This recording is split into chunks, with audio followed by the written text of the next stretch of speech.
Yes. Can you hear me all right over there? Can you hear him okay?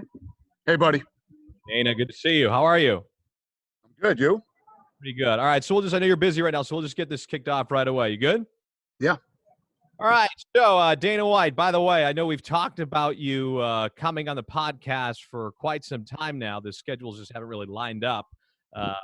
With that being said, I was going to be a lot nicer to you months ago when I had you on here. But right now, with this whole thing going on, UFC Fight 249 is happening.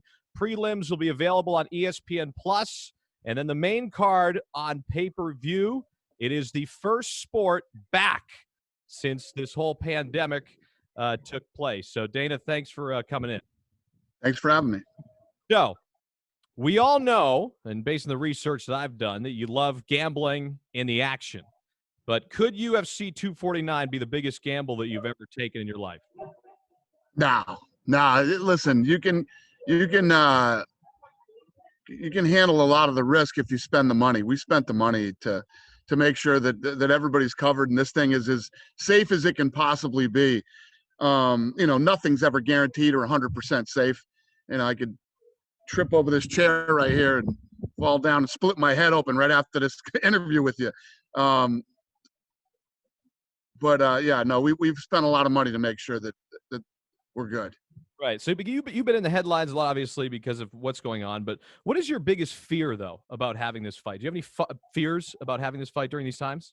I really don't. What's crazy is like 2.5 months ago, I spoke at this investment meeting that this investment group had, and they were asking me, what screws this thing up? What does this? What does that? I was like, you can't screw this thing up. And then rolls in a pandemic. It's like asking people 3 months ago, how do you fuck up Disney? Okay, how does you can't. Disney prints money. You can't mess it up, right? Pandemic. No shit. So you guys are, you have to obviously be very careful with all the stuff going on. What measures have you guys been taking specifically to protect the fighters, the media staff, and all the other people involved in UFC 249? Yeah, so there's been, obviously first there's no crowd. We cut the employees down by more than half of what a normal event would do. Multiple days of testing and both types of tests, the COVID-19, the antibody test, and, we have really good doctors and smart people around figuring this thing out. It's not hard to do. All the other sports leagues can do it too. It's really expensive. It's very expensive. It's a lot of work. Plus, you look at these other sports. I don't know if everybody wants to go without a live gate. One of the girls on ESPN today was saying to me, "Well, the live gate is only 15% of the NFL's revenue." Yeah, the NFL, but for the teams, the individual teams, the gate's a big deal. The gate's a big deal to me too. You do a Conor McGregor fight, the gate's $18 million. Right. You got to be willing to do it. You got to be willing to spend the money and lose the money. And you're the first one to do it. And obviously, being a contact sport, the UFC, what does Dana White do? God forbid, right? After this fight is over, one of your fighters or anybody associated with this fight comes down with the virus, gets sick, and potentially, like it's happening in the world, potentially dies from this thing because of the fight that you put on. I mean, could be a very bad look for the UFC brand. I agree. Well, here's the thing. Everybody who's involved in this event, and when I say that, I mean my employees, the people who are doing the production, the refs, the fighters, everybody is coming to do this event at their own will. Nobody has to do this. It's not like, oh, you're going to get fired, or you're not going to get this, you're not going to get that. I'm here too. I'm not trying to die or catch COVID-19 or anything like that. But I also believe that we have to find solutions. Mm-hmm. Was this? Yeah, sorry. We did that. We did the social distancing. We stayed at home. We did all that stuff, and now it's time to find solutions. How do we get back to some sort of normal? So, are you in favor of reopening this country as soon as possible? I think that you have to. I think you have to. Yeah. You're the stuff that you start to risk by keeping people locked up in their houses. The other problem with this whole thing is there isn't enough information. You watch this channel and they're telling you one thing. You watch this channel, they tell you another thing. And God forbid you go on the internet and try to find something. What Holy shit. network does Dana White rely on? None. I rely on none of the media. They're all full of shit.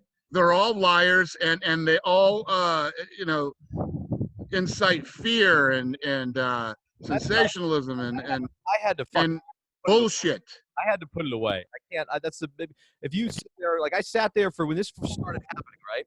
I sat there and watched the fucking news for like 2 days straight. And what happened? I just panicked and panicked and panicked. And I started thinking, and I was like, what the fuck am I doing? So I put it away. I didn't watch it. And guess what? I haven't even thought about it. I stayed as informed as I could. You know, I knew what was going on, the big picture stuff. And that was it. I didn't pay attention to it. But back to the fight. And so originally, did you notice every week there's something different? Now they're saying, oh, there's a shortage of meats, this, that, and they have all these things on meat. Now people are freaking out and trying to buy meat. It's like, stop.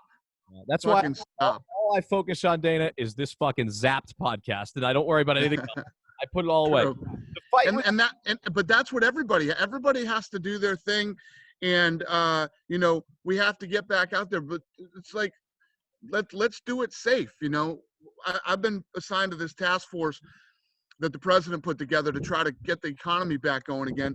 And the one thing that the president is saying, let's get sports going first. Let's get live sports back for people. People are at home, doing the thing. Then we figure that out. Then we figure out how to get people back to work. How do you get people back to work in cubicles and all those things? Then you figure out how to get kids back to school. The fight was originally supposed to happen in New York, the Barclays Center. Did I read that? Yeah. And now it is in Florida. So what has it been like working with the state to put this thing on with everything going on? It's been incredible. Florida's been amazing. The governor has been awesome.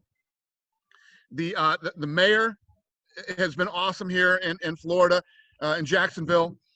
And the athletic commission has been great. So we're regulated by the government, and it makes it so much easier when they work with us and help us, figure out how do we get this thing done safely and we can protect everybody. So it's been great. Now, I just built $100 million, $200 million total, but $100 million facility in Las Vegas where I can put on my own fights. So I need my governor to work with me to let me do the fights out of that facility, because it'll be a lot safer for my employees and my fighters. Did New York just not allow it? Is that what happened? Who? New York? The state of New York just didn't allow it? Yeah. Well, New York's been sort of the epicenter of this thing in the United States. I mean, New York's had a rough run, so you can understand how people feel in New York. Right. How difficult was it putting on UFC 249 opposed to putting on UFC 1 to 248, or how many fucking there are? Yeah, it was crazy. How was it crazy? What was some things? Let me put it to you this way. We would go into the office and we would lay out the game plan, what we were going to do, how this was going to work. We'd go to bed that night, and the next day the whole world would change again and all the rules would change. So we would have to start again. And this is a little sick and twisted, but I kind of liked it. It was fun. It was challenging. And we've been cruising for a while. It was kind of cool to have, face all these different challenges every day. I liked it. Right. So now Endeavor, right? William Morris Endeavor is the majority owner of the UFC, right? Right. And so they're, from what I've read, they're in a little bit of trouble, like a lot of other companies and whatnot right now, right? Right. Are you getting pushed by anybody outside of yourself to make this fight happen, or is this like a Dana White just wants to make this thing happen? So, first of all, Endeavor's been catching a lot of heat for being in trouble. A lot of businesses are in trouble right now. A lot of businesses that you thought couldn't even be touched. Ripper Magoo Productions is soaring right now, Dana. Huh? Ripper Magoo Productions is soaring right now. Our production company. I'm kidding. It was a bad joke that you didn't get. Oh, okay. So,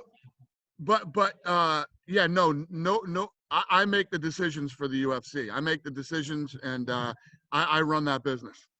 Have any of the fighters turned down this card due to what's going on? Have you had any fighters that you wanted to have fight and they just couldn't? They turned it down? No, the people that are on this card, it's crazy because these were the perfect group of guys and girls for the first fight. They've been amazing. They've been awesome. For this thing to be successful, and by successful I mean safe, everybody has to do their part. They got a list of guidelines that they have to follow, and they've been amazing. They've been amazing to the staff and to the medical people that are here helping. This group of fighters have been great, so it's been perfect. Do the fighters have to wear masks When they're fighting? No. That ain't gonna matter. Got it. But leading up to this week, if you want to wear a mask and that makes you feel more comfortable, absolutely. All right, so I got to bust your balls a little bit here.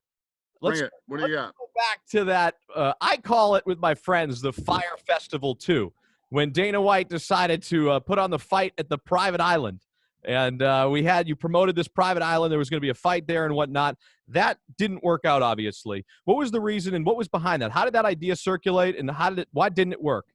It did work out. And this is what I'm talking about when you listen to the dumbass media and their bullshit. Everybody was saying leading up when I announced that the Fight Island was going to happen, everybody's like, oh, he bought an island, and oh, the fight it didn't happen on the island. I never bought an island. We did a deal with these guys for an island, because the one part of this thing that's going to be tricky, no matter how long this goes on, is going to be getting people in from other parts of the world, and we're a global business. Never was it going to be on Fight Island. The fight that was supposed to happen was at Tachi Palace in California, the one that fell out. Fight Island is still going. The infrastructure is being built right now. Should be done by mid-June, and we'll do our first international fight either mid-June or the end of June. So Fight Island's still on. That's my point. You don't know what you read when you read this bullshit in the media. Well, that's why we have you on here, to clear the air here, and you seem like you're very fucking passionate about it. I thought your head was going to you were fucking announcing that there. You were ready to pop. Let's go to this thing now. Enough of the talk about that. UFC 249. Was it supposed to be Khabib versus Ferguson? Is that what it was? But I read. Now I'm nervous to say anything that I fucking read in the media now, because I'm fucking put me so cold. Khabib versus Ferguson. Is he stranded in Russia right now? What's going on with Khabib? Yeah. So what happened was, as the world kept changing every day, we made some bad moves because you couldn't see what was coming, and he ended up getting stuck in Moscow. Right now is Ramadan. When Ramadan is over, he's ready to go. So whoever wins this Saturday will fight Khabib, to unify the title. Is that a guarantee that he'll be able to get from Russia to the U? Is there restrictions still right now? You can't travel? Yeah, we'll get that figured out. That fight will be on Fight Island, unless something changes and opens up here in the United States. You gonna go in? I don't know. You go in your private jet and fucking rescue him out of there and pick him up and fly away? Exactly. All right, so I like to gamble once in a while. What I like to do is I like to bet on the dogs. And give me a little tip here on an underdog who has a shot tomorrow night to make me some money here. Who's got a shot? I'll tell you a couple of fun fights. So Francis Ngannou is fighting Rosenstruik, two monster heavyweights with knockout power. These guys both knock people out. Now, Francis Ngannou is something like plus 800 in like the second and third round by knockout. That's crazy. That's absolutely crazy. That's the second or third round, right? That's worth throwing. Yeah, any of the rounds. You could bet. It's a 3-round fight. You could take all 3 rounds. What the fuck are you going to lose, right? That's a fun bet. I love that bet. And then if I had to bet, some of these fights are tough, man. I don't know the lines on some of these guys, but I think Fabricio Verdum is a good bet too. Are you guys the Khabib McGregor thing that everybody wants to see? Everybody wants to see Khabib versus McGregor. Moving forward, when can we expect to see this fight, Dana? Connor, I talked to him yesterday. He wants to fight. We got to see what happens this weekend, and then the winner of this fight would fight Khabib, and then the winner of that fight would be ready for Connor. Have you guys already rolled out your schedule yet? Are you kind of seeing how this one goes? Did you already say when your next fight's going to be after this, after the May 9th fight? Yeah, so we go May 9th, which is this Saturday.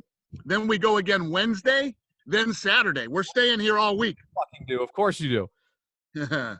I So when do you expect fans to be able to come back into the arenas? If you had to put a timeline on this, I guess I don't know. Nobody knows. And like you said, the NFL, the NBA, all these leagues are kind of watching this very closely to see how it pans out. But when can we expect, in your opinion, UFC to be fully back to normal again? And I'm talking sold out crowds, people fucking going nuts, arenas. Yeah. think the technology for the testing is going to have to get a lot better.